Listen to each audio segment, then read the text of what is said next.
the pineal gland, and two important neurotransmitters, serotonin and melatonin. Let's start with the word pineal or pineal. Both pronunciations are correct. Pineal or pineal meaning pine cone shape. The pineal gland, it looks just like a pine cone. There's no coincidence that it's called pine cone shaped. Now the pineal gland is a tiny little gland, a little bigger than the size of a grain of rice. It's right between the back of your throat and the back of your head. And it's important to know exactly where it is because when we begin to practice activating the pineal gland, you're going to have to become aware of where it exists and put your attention on it. And where you place your attention is where you place your energy. And the more you pay attention to it, the more you become aware of it, the more you stay present with it, the more you begin to put energy to begin to activate it. The pineal gland is very sensitive to visible light. Light that's coming from the sun or light that's coming from lights that we have in our homes or in our offices. That wavelength of light. Once light is perceived when our eyes are open, the frequency of light is picked up by the optic nerve, and it sends a signal right to a nucleus in the brain called the suprachiasmatic nucleus. That nucleus signals the sympathetic nervous system, which signals the pineal gland, and the pineal gland gets busy making a neurotransmitter called serotonin. And serotonin is the daytime neurotransmitter that once activated begins to cause us to become aware that we're local in space and time, and we become conscious that we're our bodies in an environment and in time. And it produces a certain brainwave frequency called beta brainwave frequencies. It is beta brainwaves that causes us to put most of our attention on the outer world. Now, the release of serotonin then gets us up and gets us busy during the day, and is that tiny little sliver of all of reality that our eyes and our senses are the most sensitive to. When there's an inhibition of light or there's a lack of light, the lack of the wavelength of light that usually hits the back of the eye, the optic nerve, begins to diminish the release of serotonin in the brain. And so the inhibition of light signals the same nucleus in the brain called the suprachiasmatic nucleus, which then dampens down the sympathetic nervous system, and now the pineal gland begins to make a chemical called melatonin. And melatonin is the nighttime neurotransmitter. And as melatonin levels begin to rise because of darkness in the evening, then all of a sudden we begin to slow our brain waves down into alpha and theta and ultimately delta. And it's melatonin then that allows our body to restore and regenerate. So serotonin gets us up in the morning and melatonin puts us to bed at night. And those are two important neurotransmitters that function in a rhythm called the circadian rhythm.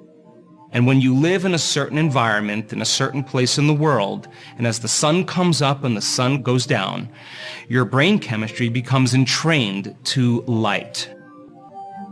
Melatonin levels are at their highest during a 24-hour cycle between 1 a.m. and 4 a.m. And that's important for you to know, because when we do the meditation to activate this ancient gland in the back of the brain, it's always important to know that it's a good idea to wake up early enough when the raw materials are at their height. Melatonin levels tend to go down as stress hormone levels go up. And that is a very, very adaptive function over thousands of years of trial and error in an environment. So when there's a stressful event, a dangerous event, when there's a perception of something threatening in the environment, we turn on the stress hormones, the fight or flight nervous system, the sympathetic nervous system, and now we're prepared for danger. So as long as we're perceiving a threat in the outer world, it makes sense then it's not a good idea to go to sleep, because sleeping means you would be more vulnerable and possibly prey.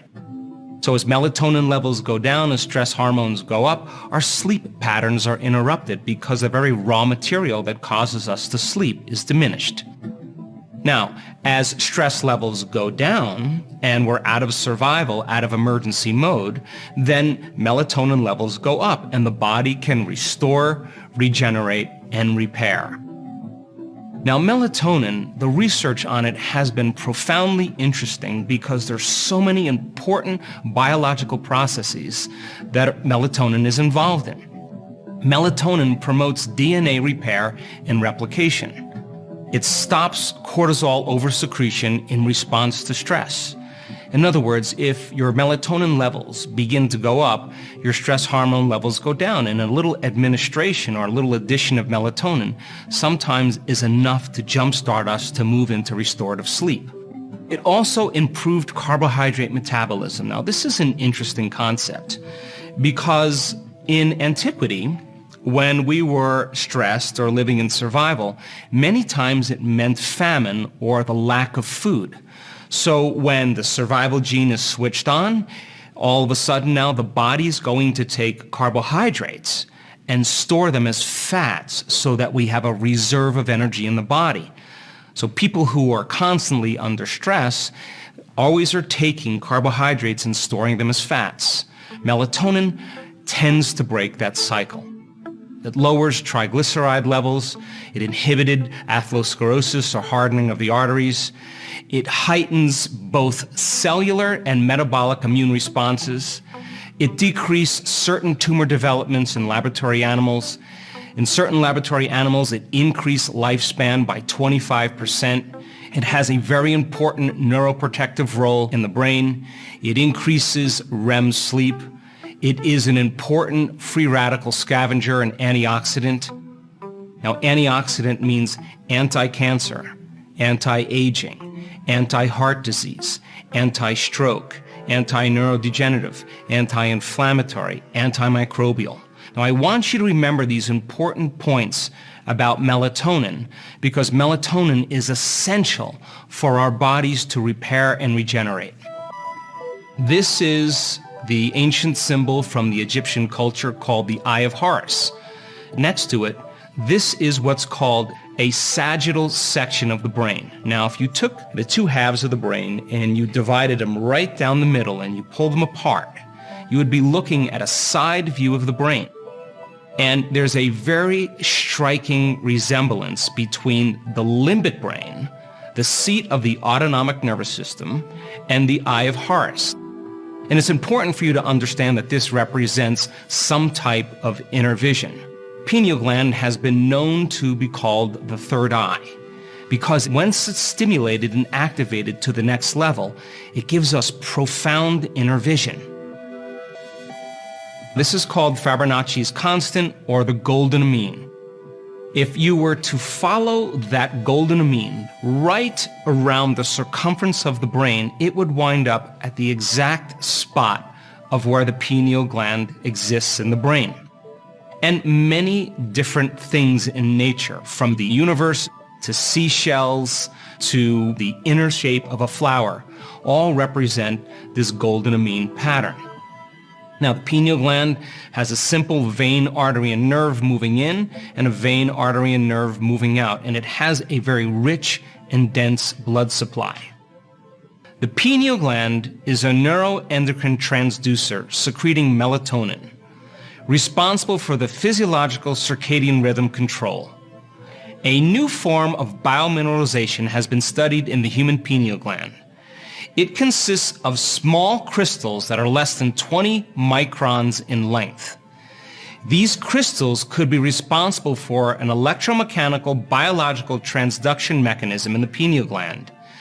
And when you apply a mechanical stress and you begin to compress those crystals, the compression of those crystals begins to produce an external electromagnetic field, or begins to take one form of energy, mechanical stress, and turn it into another form of energy, an electrical charge. These are those rhombohedron crystals, and you have them in your pineal gland. In fact, many vertebrates have the same crystals in their pineal gland. Homing pigeons, as an example, have these tiny crystals, just like you and I, that are very sensitive to electromagnetic energy. And because the Earth has its own electromagnetic field, the pigeons can actually tune into the strongest signal, and they can navigate from one place to another place because they're sensitive to electromagnetism, and that's information they're picking up that's transcendent of their senses.